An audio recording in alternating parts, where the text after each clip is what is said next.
En el principio era el Verbo, y el Verbo era con Dios, y el Verbo era Dios. Este era en el principio con Dios. Todas las cosas por Él fueron hechas, y sin Él nada de lo que ha sido hecho fue hecho.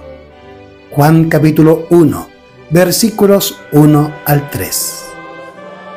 La eternidad de Cristo.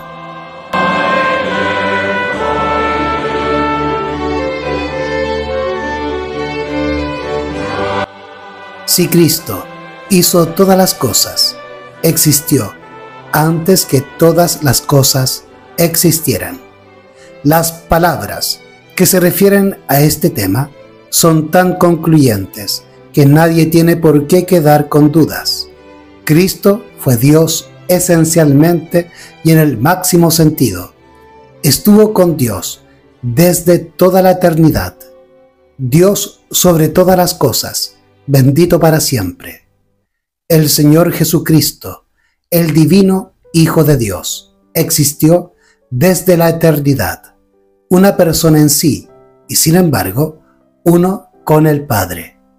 Era la gloria máxima del cielo, era por derecho propio, el comandante de los seres inteligentes celestiales, y recibía el homenaje de adoración de los ángeles.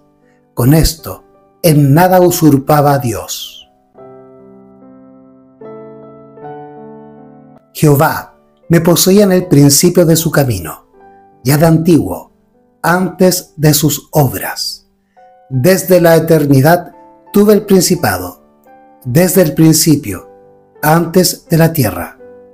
Antes de los abismos fui engendrada, antes que fuesen las fuentes de las muchas aguas. Antes que los montes fuesen fundados, antes de los collados, era yo engendrada. No había aún hecho la tierra, ni los campos, ni el principio del polvo del mundo. Cuando formó los cielos, allí estaba yo. Cuando trazó un círculo sobre la faz del abismo. Proverbios, capítulo 8, versículos 22 al 27.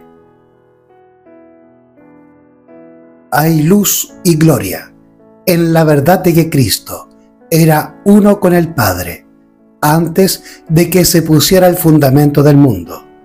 Él es la luz que brilla en un lugar oscuro, iluminándolo con gloria divina y original. Esta verdad, infinitamente misteriosa en sí misma, explica otras verdades misteriosas que, de otra manera, son inexplicables, mientras que esa verdad está guardada en luz inaccesible e incomprensible. Review and Herald, 5/4 de 1906.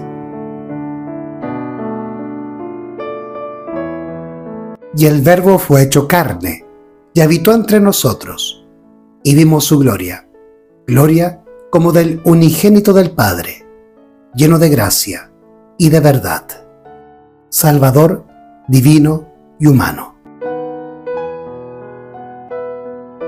El apóstol quiere que nuestra atención se aparte de nosotros mismos y se enfoque en el autor de nuestra salvación. Nos presenta las dos naturalezas de Cristo, la divina y la humana. Esta es la descripción de la divina, el cual, siendo en forma de Dios, no estimó el ser igual a Dios como cosa a que aferrarse. Él era el resplandor de su gloria y la imagen misma de su sustancia. Ahora la naturaleza humana, hecho semejante a los hombres y estando en la condición de hombre, se humilló a sí mismo, haciéndose obediente hasta la muerte. Voluntariamente tomó la naturaleza humana. Fue un acto suyo y por su propio consentimiento.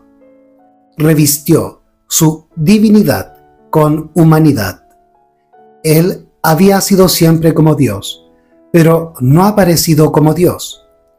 Veló las manifestaciones de la deidad que habían producido el homenaje y originado la admiración del universo de Dios. Fue Dios mientras estuvo en la tierra, pero se despojó de la forma de Dios y en su lugar tomó la forma y la figura de un hombre. Anduvo en la tierra como un hombre. Por causa de nosotros se hizo pobre, para que por su pobreza pudiéramos ser enriquecidos. Puso a un lado su gloria y su majestad. Era Dios, pero por un tiempo se despojó de las glorias, de la forma de Dios.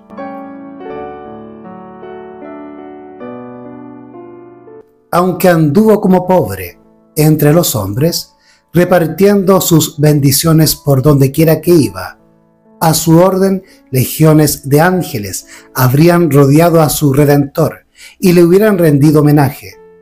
Pero anduvo por la tierra sin ser reconocido, sin ser confesado por sus criaturas, salvo pocas excepciones.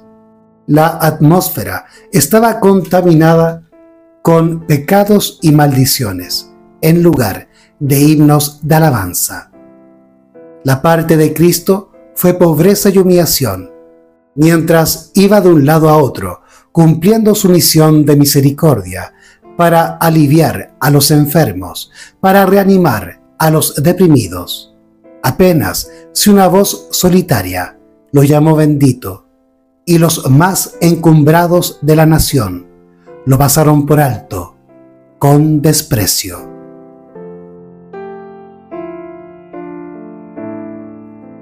Esto contrasta con las riquezas de gloria, con el caudal de alabanza que fluye de lenguas inmortales, con los millones de preciosas voces del universo de Dios en himnos de adoración. Pero Cristo se humilló a sí mismo y tomó sobre sí la mortalidad. Como miembro de la familia humana, era mortal, pero como Dios, era la fuente de vida para el mundo. En su persona divina, podría haber resistido siempre los ataques de la muerte y haberse negado a ponerse bajo el dominio de ella. Sin embargo, voluntariamente entregó su vida para poder dar vida y sacar a la luz la inmortalidad. Llevó los pecados del mundo y sufrió el castigo que se acumuló como una montaña sobre su alma divina. Entregó su vida como sacrificio para que el hombre no muriera eternamente. No murió porque estuviese obligado a morir, sino por su propio libre albedrío. Esto era humildad. Todo el tesoro del cielo fue derramado en una dádiva para salvar al hombre caído. Cristo reunió en su naturaleza humana todas las energías vitalizantes que los seres humanos necesitan y deben recibir. Admirable combinación de hombre y Dios. Cristo podría haber ayudado su naturaleza humana para que resistiera a las incursiones de la enfermedad, derramando en su naturaleza humana vitalidad y perdurable vigor de su naturaleza divina. Pero se rebajó hasta el nivel de la naturaleza humana. Lo hizo para que se pudieran cumplir las Escrituras, y el Hijo de Dios se amoldó a ese plan, aunque conocía todos los pasos que había en su humillación, los cuales debía descender para expiar los pecados de un mundo que, condenado, gemía. ¡Qué humildad fue esta! Maravilló a los ángeles. La lengua humana nunca podrá describirla. La imaginación no puede comprenderla. El Verbo eterno consintió en hacerse carnal. Dios se hizo hombre. Fue una humildad maravillosa. Por lo cual, entrando en el mundo, dice: sacrificio y ofrenda no quisiste, mas me preparaste cuerpo. Hebreos capítulo 10, versículo 5. Pero aún descendió más. el hombre Jesús debía humillarse como un hombre que soporta insultos, reproches, vergonzosas acusaciones y ultrajes. Parecía no haber lugar para él en su propio territorio. Tuvo que huir de un lugar a otro para salvar su vida. Fue traicionado por uno de sus discípulos. Fue negado por uno de sus más celosos seguidores. Se mofaron de él. Fue coronado con una corona de espinas. Fue azotado. Fue obligado a llevar la carga de la cruz. No era insensible a este desprecio y a esta ignominia. Se sometió, pero, ¡ay!, sintió la amargura como ningún otro ser podía sentirla. Era puro, santo e incontaminado, y sin embargo, fue procesado criminalmente como un delincuente. El adorable Redentor descendió desde la más elevada exaltación. Paso a paso, se humilló hasta la muerte. Pero, ¿qué muerte? Era la más vergonzosa, la más cruel. La muerte en la cruz, como un malhechor. No murió como un héroe ante los ojos del mundo, lleno de honores, como los que mueren en la batalla. Murió como un criminal condenado, suspendido entre los cielos y la tierra. Murió tras una lenta agonía de vergüenza, expuesto a los vituperios y afrentas de una multitud relajada, envilecida y cargada de crímenes. Todos los que me ven me escarnecen, estiran la boca y menean la cabeza. Salmos capítulo 22, versículo 7. Fue contado entre los transgresores, expiró en medio de burlas, y renegaron de él sus parientes según la carne. Su madre contempló su humillación y se vio forzada a ver la espada que atravesaba el corazón de ella. Soportó la cruz, menospreciando la vergüenza, pero lo tuvo en poco, pues pensaba en los resultados que buscaban no solo el favor de los habitantes de este pequeño mundo, sino de todo el universo, de cada mundo que Dios había creado.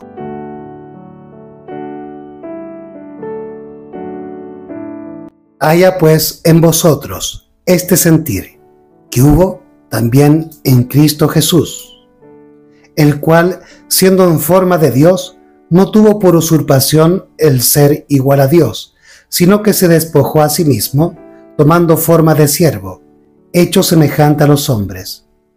Y hallado en la condición de hombre, se humilló a sí mismo, y haciéndose obediente hasta la muerte, y muerte de cruz.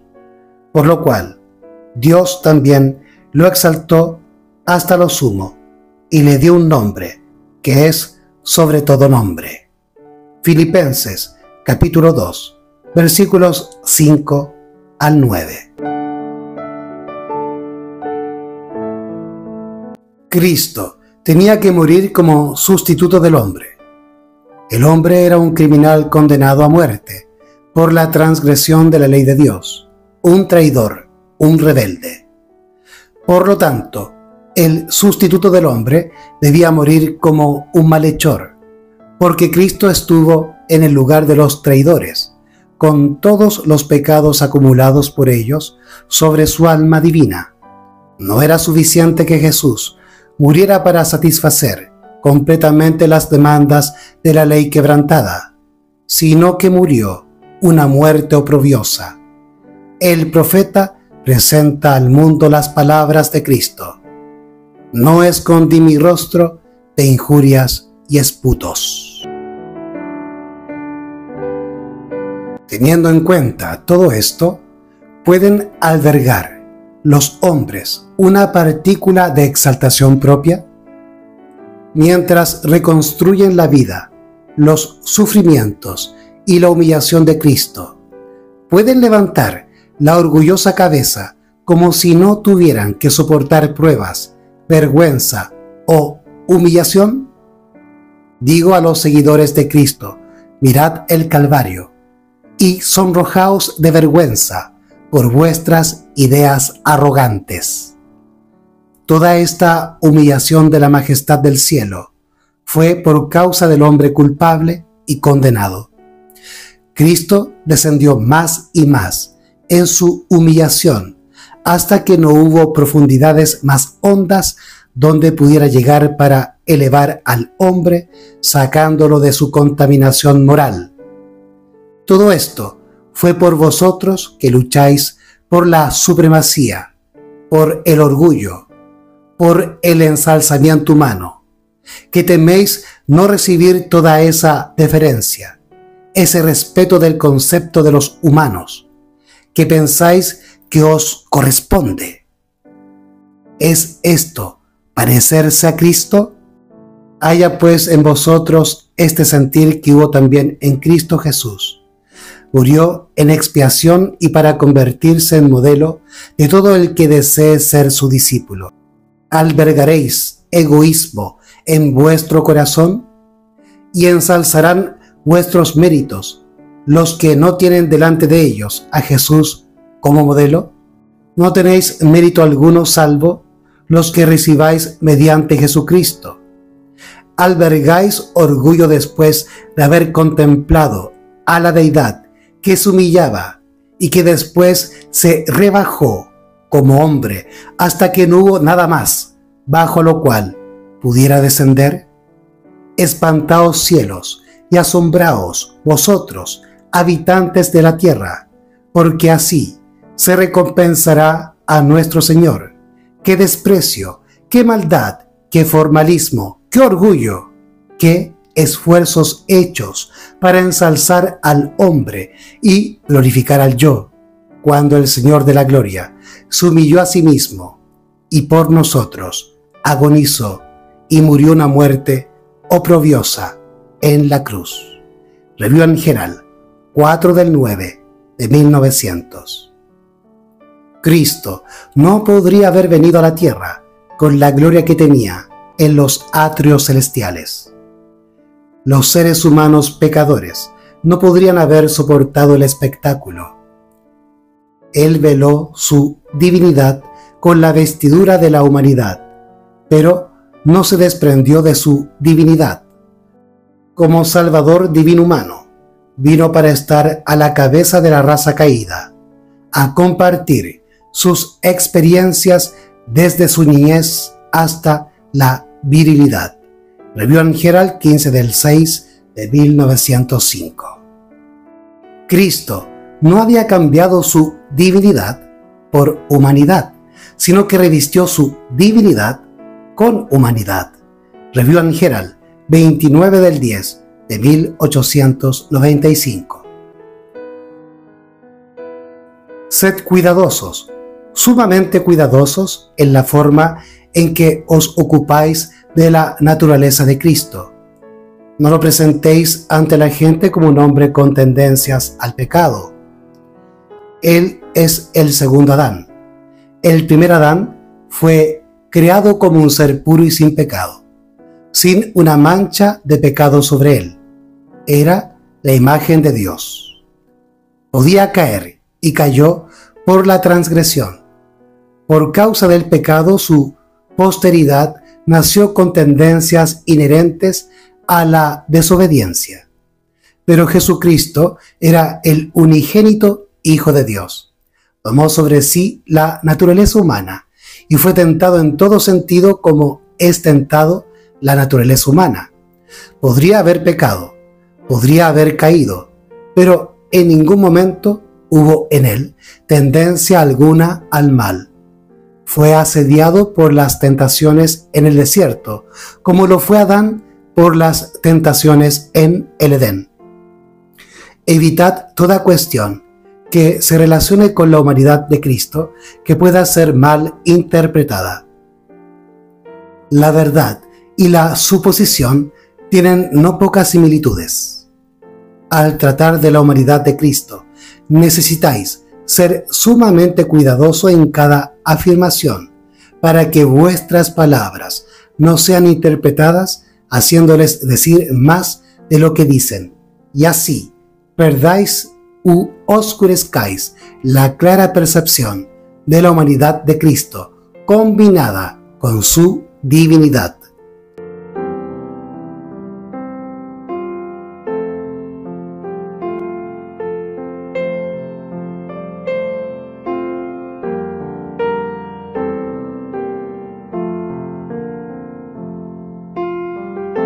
Su nacimiento fue un milagro de Dios, pues el ángel dijo: «Y ahora concebirás en tu vientre y darás a luz un hijo, y llamarás su nombre Jesús. Este será grande, y será llamado Hijo del Altísimo.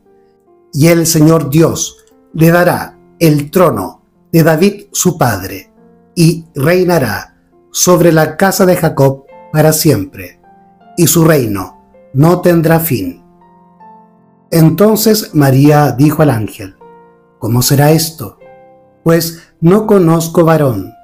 Respondiendo el ángel le dijo: «El Espíritu Santo vendrá sobre ti, y el poder del Altísimo te cubrirá con su sombra, por lo cual también el santo ser que nacerá será llamado Hijo de Dios». Estas palabras no se refieren a ningún ser humano excepto al Hijo del Dios infinito.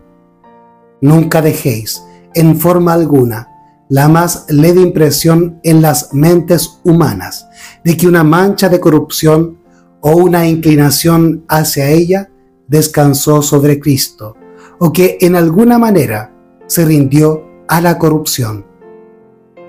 Fue tentado en todo, como el hombre es tentado, y sin embargo, Él es llamado el Santo Ser.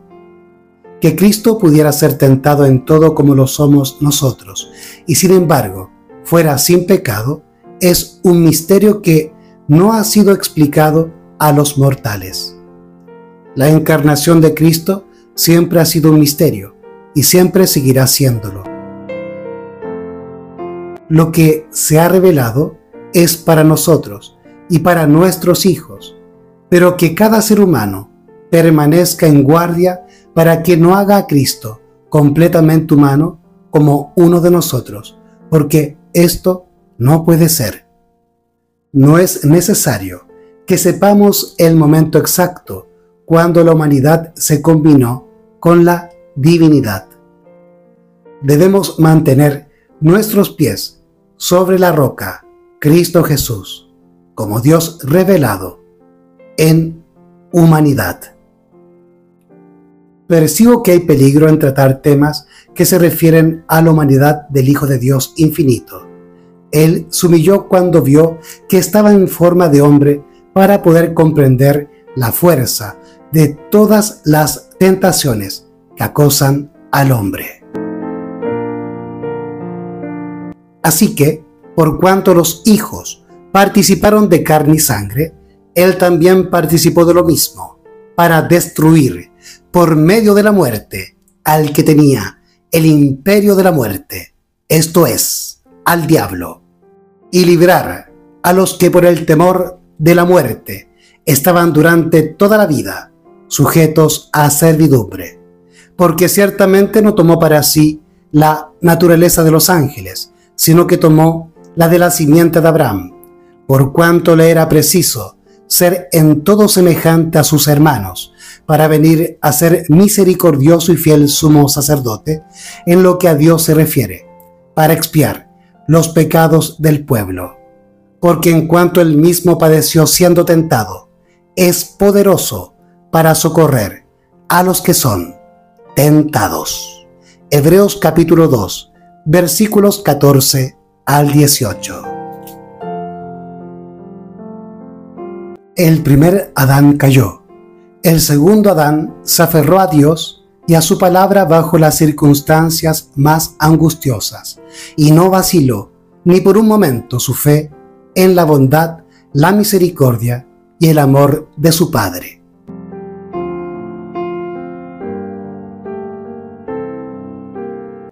Escrito está, fue su arma de resistencia, y esta es la espada del Espíritu que debe usar todo ser humano.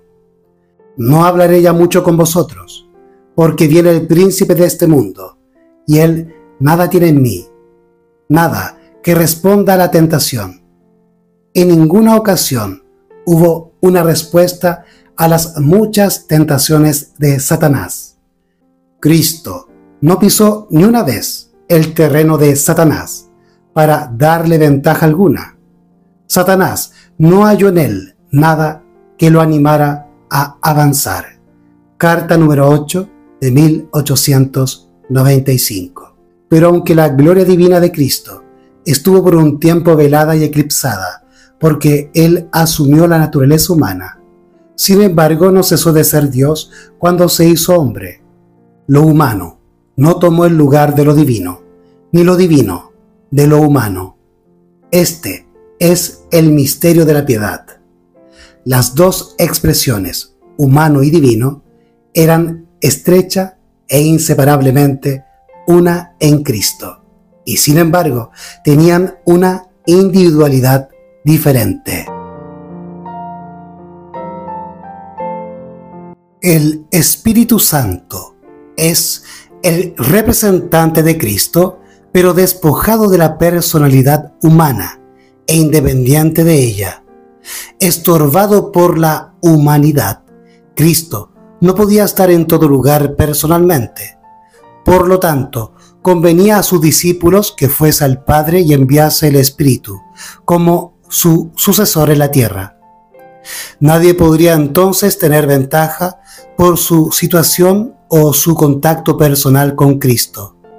Por él, el Espíritu, el Salvador, sería accesible a todos. En este sentido, estaría más cerca de ellos que si no hubiese ascendido a lo alto. El deseado de todas las gentes. Página 622, párrafo 4.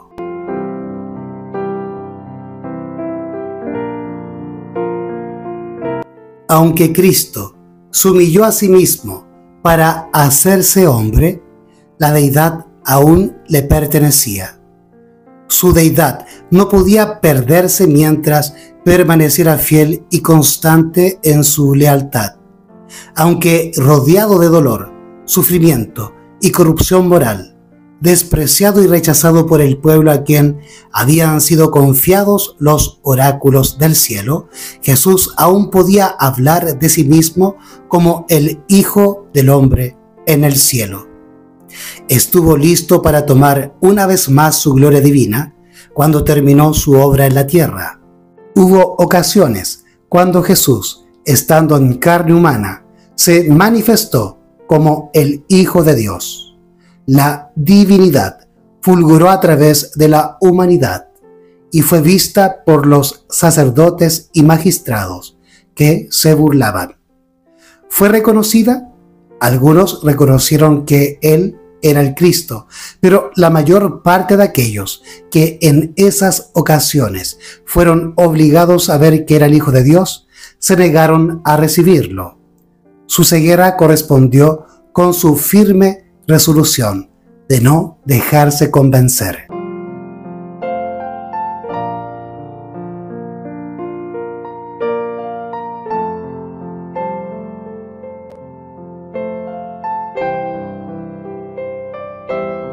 Cuando fulguraba la gloria interna de Cristo, era demasiado intensa para que su humanidad pura y perfecta la ocultara enteramente.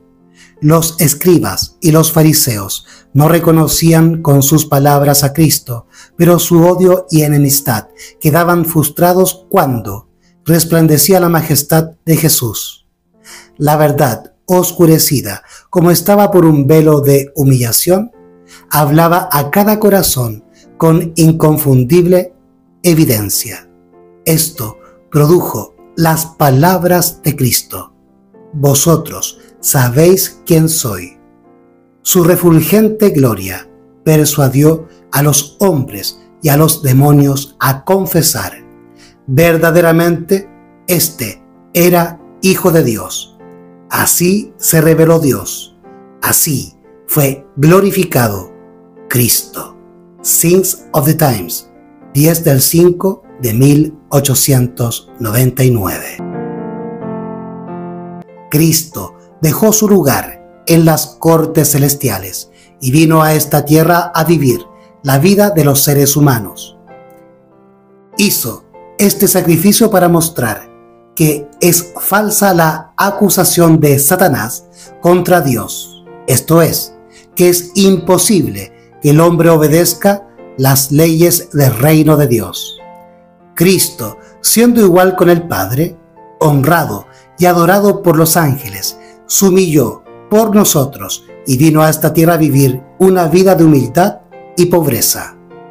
Vino a ser un varón de dolores, experimentado en quebranto. Sin embargo, el sello de la divinidad estaba sobre su humanidad. Vino como un maestro divino para elevar a los seres humanos, para aumentar su eficiencia física, mental y espiritual.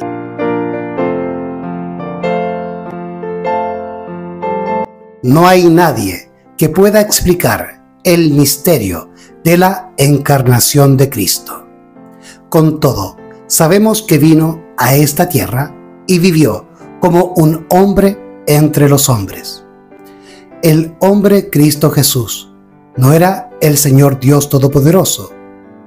Sin embargo, Cristo y el Padre son uno. La deidad no desapareció bajo la angustiosa tortura del Calvario. Sin embargo, no es menos cierto que de tal manera amó Dios al mundo, que ha dado a su Hijo unigénito, para que todo aquel que en él cree no se pierda, mas tenga vida eterna.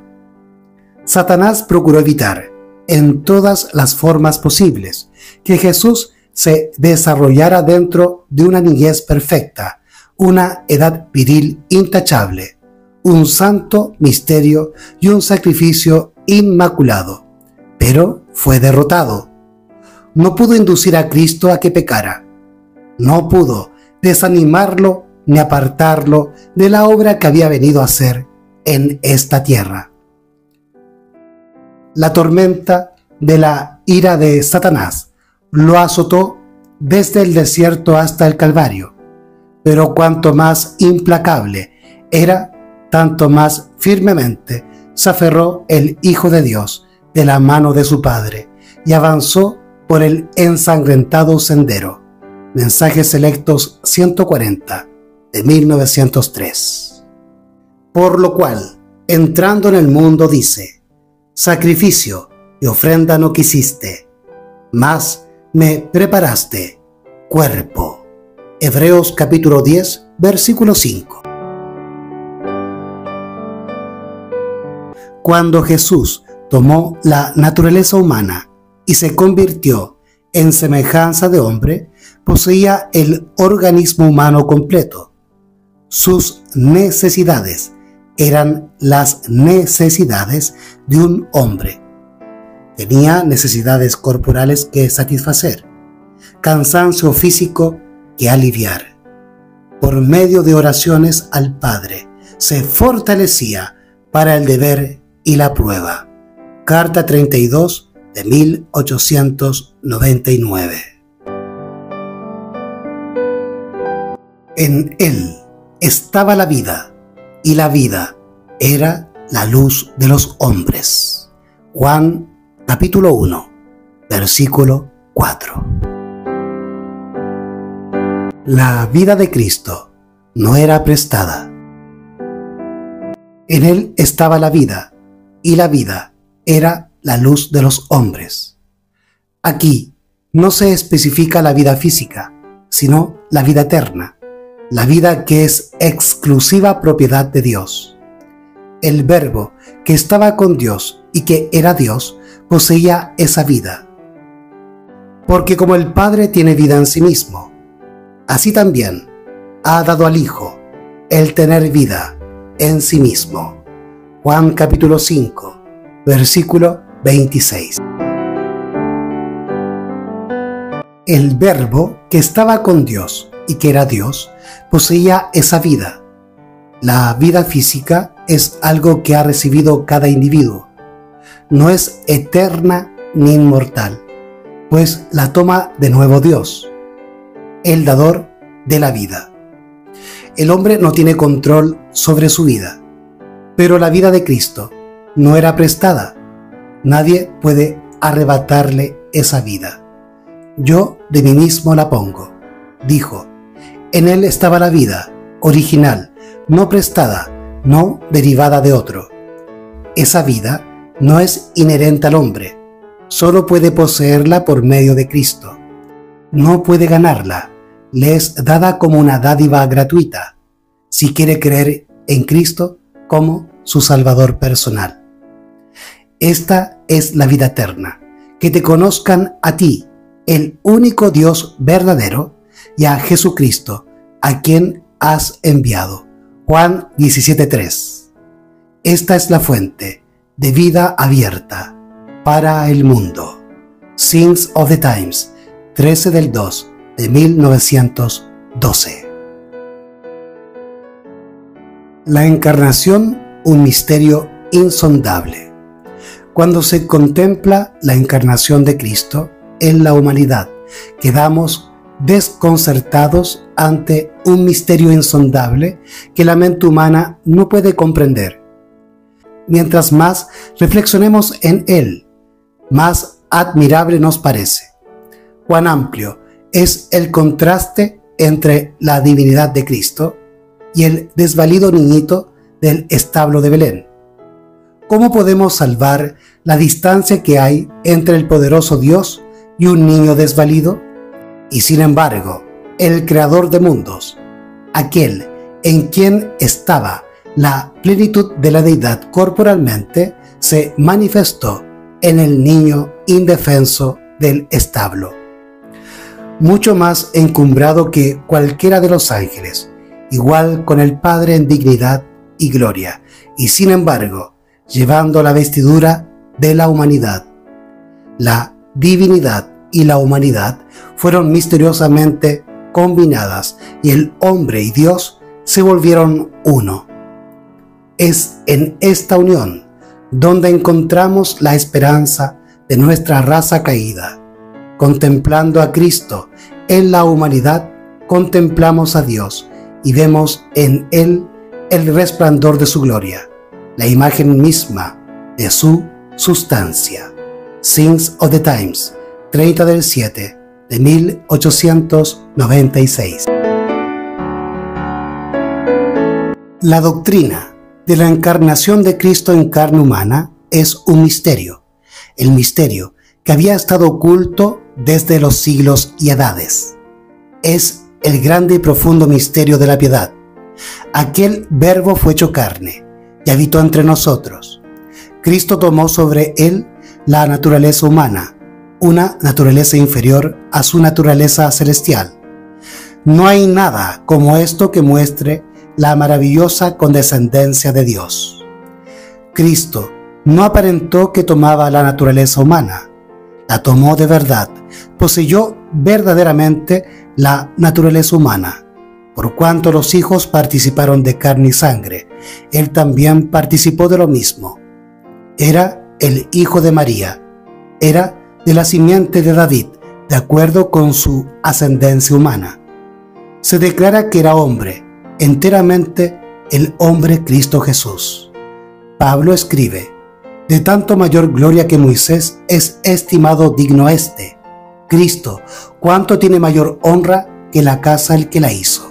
Review and Herald, 5/4 de 1906. Las características humanas de Jesús. Jesús era el comandante del cielo, igual a Dios, y sin embargo condescendió en desprenderse de su corona real, su manto real, y cubrió su divinidad con humanidad.